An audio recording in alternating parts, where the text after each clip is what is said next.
हथवा में सोहेला, हथवा में सोहेला, धवला पहाड़ हो भूलैया जिन हमनी के,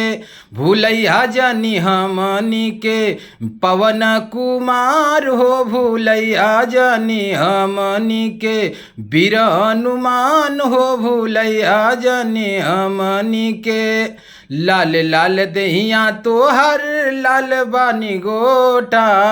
लाल लाल दहिया तोहर लाल बानी गोटा, हथवा में सोहेला, हथवा में सोहेला, गदवा विशाल हो भूलैया जनी हमनी के, भूलैया जनी हमनी के, पवन कुमार हो भूलैया जनी हमनी के, वीर हनुमान हो भूलैया जनी हमनी के।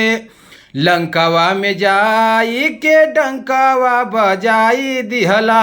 लंकावा में जाई के डंकावा बजाई दिहला, फल फूल खाई के बगिया उजारी दिहला,